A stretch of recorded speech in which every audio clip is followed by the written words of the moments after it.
Hi, welcome to lesson 32. I have invented the world I see. So, of course, it's keeping with the idea from the last lesson, except these all build on each other. And, one of them's kind of hard to go, okay, I'll try. And then you get to the next one and it goes even deeper. It takes the idea a little bit further. And then it gets a little more difficult for our egos to even our egos can't make sense of it, but our ego sure wants to. So don't even try. Not worth your effort. You got better things to do. I am in a different part of my kitchen because I'm charging my device.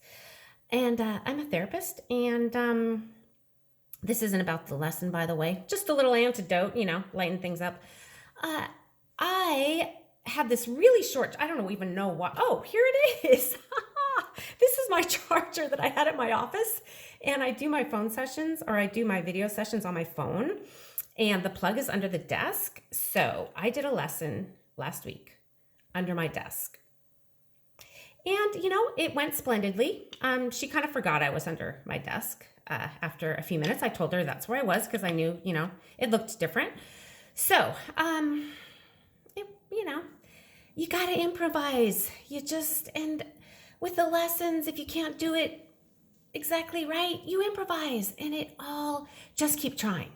Just keep doing it. That's all you have to do. That's all that is required of you. Just keep doing it. Okay. So today we are continuing to develop the theme of cause and effect. You are not the victim of the world you see because you invented it. You can give it up as easily as you made it up. You will see it or not see it as you wish. While you want it, you will see it. When you no longer want it, it will not be there for you to see. They make it sound so darn simple, don't they? Don't they? Doesn't the Holy Spirit? So, why is that? Because it really is simple. But guess who?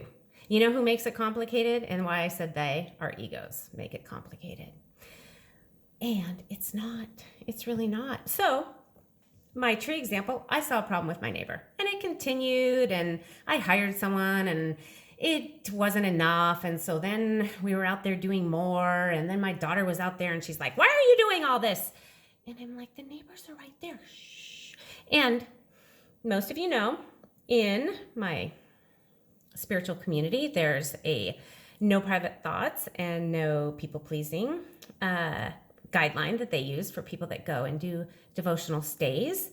And no private thoughts doesn't mean that you say things like, trees are supposed to be round. Why do we have to cut them in half? Right next to your neighbor who is usually outside when you're cutting the trees. So I just had to ask my daughter to please refrain from voicing that in that moment. So you do need to choose who you share your private thoughts with, because it's to undo them.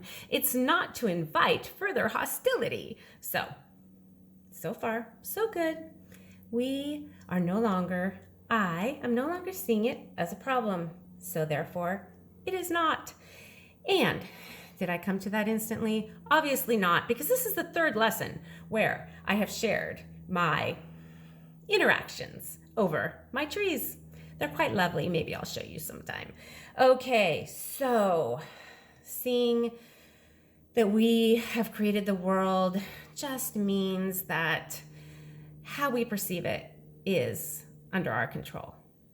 And saying it's under our control means it's either under the control of our egos, or we let go of the control and we hand it over to the Holy Spirit. So what is under our control is a choice.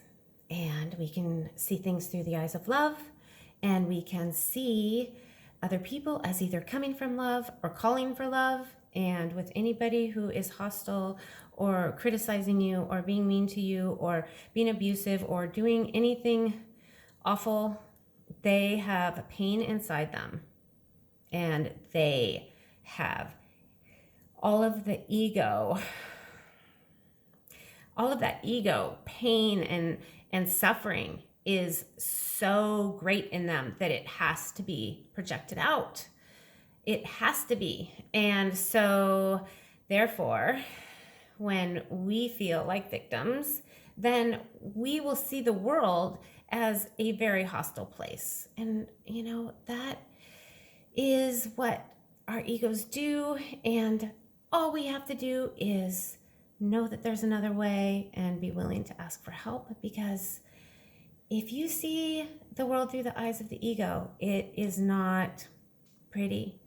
And when you see it from the eyes of the Holy Spirit, from the love of Jesus, it is a sight to embrace. And all of it is for our learning and our healing.